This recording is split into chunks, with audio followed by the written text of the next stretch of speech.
we go a few years without seeing it. This was a moment in this game, especially in the second half, where this was the epitome of big boy basketball. If you weren't able to play at the highest level of intensity, you stuck out like a sore thumb and you couldn't be on the court. And we talk about the playoffs being reductive, and your strengths are extenuated and your weaknesses are exposed. And in this situation, that was taken to the max.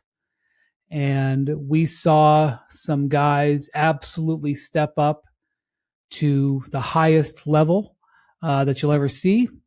Most of those guys were wearing silver and black in this particular case. And the Thunder were playing with less than a full deck. And despite their depth, you felt it. You felt what they didn't have, and you felt what they were missing. And this is going to be, look, I mean, there is no shame whatsoever in this title defense, in my view. The Spurs are a machine.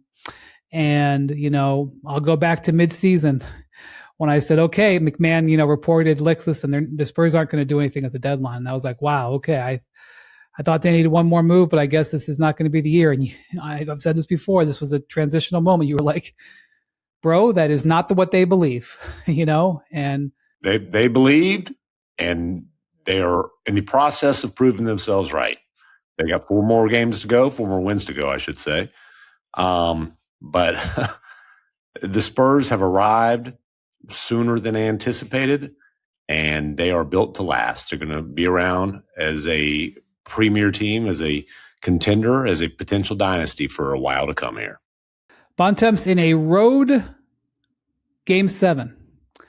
The first Game 7 for just about everybody in this Spurs organization. There's a couple of guys who've been in it. They had 7 players score in double figures. And repeatedly, especially in I don't want to say magical, because magical implies that it was something cosmic. It was just absolute incredible. Fourth quarter, the Spurs shot 61%, 11 of 18 in the fourth quarter. And of the 7 misses, they rebounded 3 of them and got 7 points off of those missed shots. So their efficiency in the fourth quarter of a road Game 7 was at its highest possible level for a team that is so young and so inexperienced. And Victor Wembanyama took 1 shot in the fourth quarter. Victor wasn't that great. Yeah. He was very good. He was very good. But he didn't look like, ever since really Game 1, he had a really good game in Game 4. But it's not like he's been doing game. No, he's been really good. Game 6 is pretty good too. Game 6 By the way, was good. saying he had 1 shot wasn't accurate. He had 2 shooting fouls.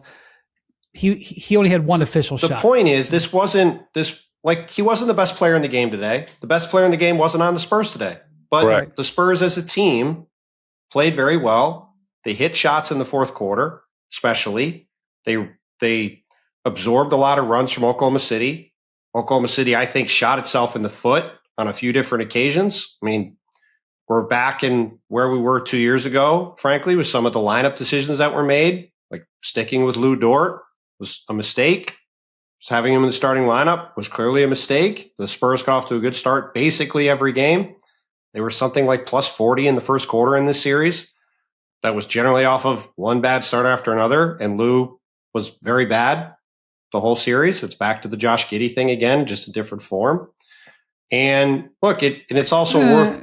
Lou Dort is an elite defender. Josh Giddey. Lou Dort had nowhere to guard in the series and couldn't hit a shot and should not have been on the court nearly as much as he was. It was a giant mistake, and it was obvious to see.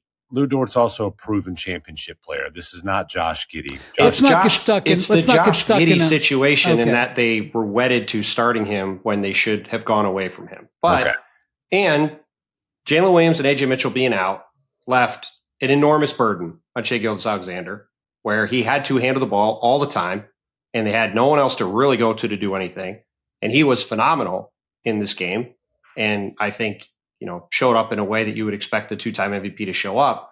Yep. But at the end of the day, the others for the Spurs dramatically outplayed the others for the Thunder. All guys who were there, other than Jared McCain. They outplayed them not because the Thunder players one Thunder player in particular really struggled, which we'll talk about in a second. But Cason Wallace had a brilliant game.